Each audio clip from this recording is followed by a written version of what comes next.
Top 10 کے sponsor ہے رزاق enterprises. حج 2027 booking شروع، لمیٹڈ پیکیجز، آج ہی رابطہ کرے۔ السلام علیکم ناظرین، میں ہوں عاصم خان اور آپ دیکھ رہے ہیں BBN چینل۔ آئیے دیکھتے ہیں آج کی ٹاپ 10 نیوز۔ غزہ کے دیر البلا علاقے میں اسرائیلی اسٹرائکس نے ایک جنازے کو نشانہ بنایا، جس میں کم از کم 7 فلسطینی ہلاک اور کئی افراد زخمی ہو گئے۔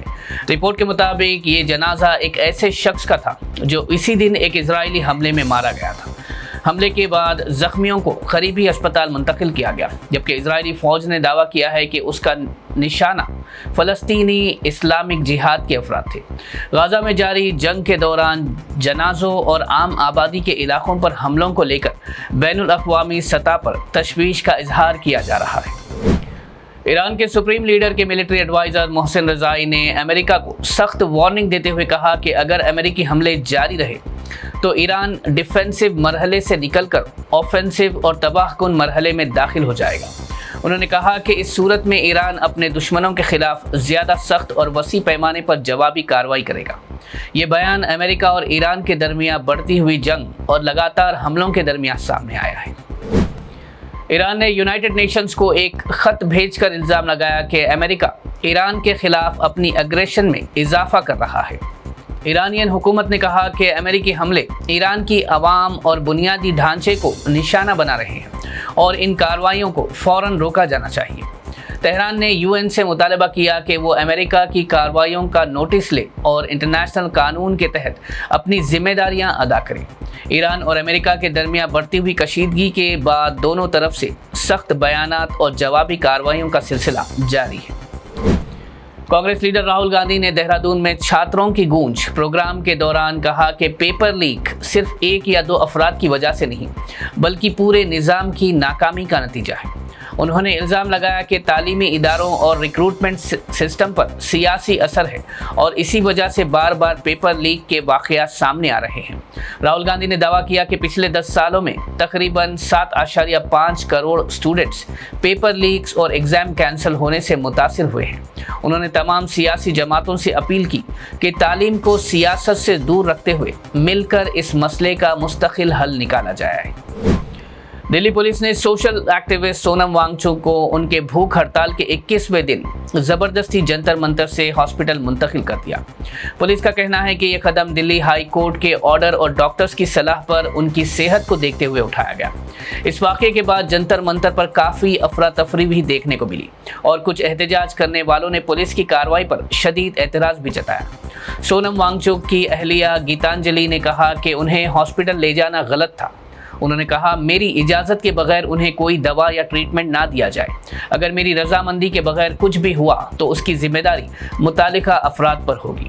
اس کے علاوہ انہوں نے بتایا کہ اگر سونم وانگچک 20 جولائی کے مارچ میں حصہ نہیں لے سکیں گے تو وہ خود ہی مارچ میں حصہ لیں گی اور مارچ کو لیڈ کرے گی۔ کاکروچ جنتا پارٹی کے فاؤنڈر پریزیڈنٹ ابھیجیت دیپکے نے سونم وانگچک کو ہاسپٹل منتقل کیے جانے پر سخت ری ایکشن دیا ہے۔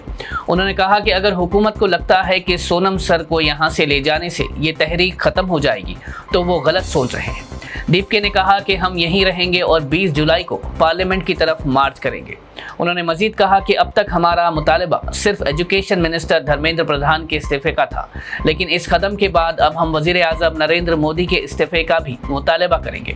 سرکار کے اس قدم کے بعد ابھیجیت دیپکے نے خود انڈیفینٹ ہنگر اسٹرائک شروع کر دی ہے۔ AIMIM party chief barrister Asaduddin Owaisi نے کہا کہ ویسٹ بنگال میں تقریباً 24 لاکھ زندہ افراد کے نام ووٹر لسٹ میں موجود نہیں ہیں۔ انہوں نے کہا کہ اسی لیے AIMIM تلنگانہ اور دوسری ریاستوں میں SIR ایپ اور ہیلپ ڈیسک کے ذریعے لوگوں کی مدد کر رہی ہے تاکہ کسی بھی اصل ووٹر کا نام ووٹر لسٹ سے نہ ہٹے۔ اسد اویسی نے کہا کہ 2026 ووٹر لسٹ کے ایڈیشنل نیمز بھی ایپ میں شامل کر دیے گئے ہیں۔ ان کا الزام تھا کہ BJP زیادہ سے زیادہ ووٹرز کے نام ہٹانے کی کوشش کر رہی ہے، جبکہ AIMIM قانونی اور صحیح طریقے سے اس کو روکنے کی کوشش کر رہی ہے۔ انہوں نے بتایا کہ پارٹی نے مختلف ضلعوں کے ورکرز کو SIR پروسیس اور ایپ کی ٹریننگ دی ہے اور ڈرافٹ ووٹر لسٹ جاری ہونے کے بعد بھی لوگوں کی مدد کے لیے پوری تیاری کر لی گئی ہے۔ تلنگانہ ٹرانسپورٹ منسٹر پونم پربھاکر نے ٹرانسپورٹ ڈپارٹمنٹ کو ہدایت دی ہے کہ فٹنس سرٹیفکیٹ کے بغیر چلنے والی اور اوور لوڈڈ گاڑیوں کے خلاف سخت کارروائی کی جائے۔ انہوں نے کہا کہ ایسی گاڑیوں کو فوراً ضبط کیا جائے اور روڈ سیفٹی قوانین پر کوئی سمجھوتا نہ کیا جائے۔ منسٹر نے موبائل انفورسمنٹ ڈرائیوز تیز کرنے، کوارٹرلی روڈ ٹیکس ادا نہ کرنے والی گاڑیوں پر بھاری جرمانے لگانے اور انہیں بھی ضبط کرنے کی ہدایت دی۔ ساتھ ہی سلیپر بسز کے سیفٹی رولز کی سخت سے پابندی کروانے اور کسی بھی خلاف ورزی پر فوراً ایکشن لینے کا حکم دیا۔ BRS ورکنگ پریزیڈنٹ KTR نے وزیر اعلیٰ ریونت ریڈی کو چیلنج دیتے ہوئے کہا کہ اگر کانگریس نے واقعی 70,000 سرکاری نوکریاں دی ہیں تو حکومت اس کا ثبوت پیش کرے۔ KTR نے کانگریس حکومت کو دھوکے کا مکان قرار دیتے ہوئے الزام لگایا کہ وہ BRS دور کی بھرتیوں کا کریڈٹ لے رہی ہے اور عوام کو گمراہ کر رہی ہے۔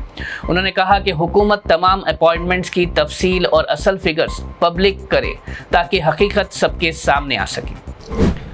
حیدرآباد کے چندرائن گٹا میں ایچ فاسٹ ٹیم نے 2 چائنیز فاسٹ فوڈ سینٹرز پر ریڈ کر کے کئی فوڈ سیفٹی خلاف ورزیاں پکڑی ہیں۔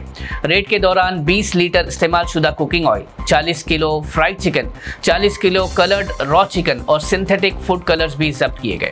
انسپیکشن کے دوران ایکسپائری آئٹمز، گندگی اور فوڈ ہائیجین رولز کی خلاف ورزیاں سامنے آنے پر آپریٹرز کو نوٹسز جاری کیے گئے ہیں اور ضروری کارروائی شروع کر دی گئی ہے۔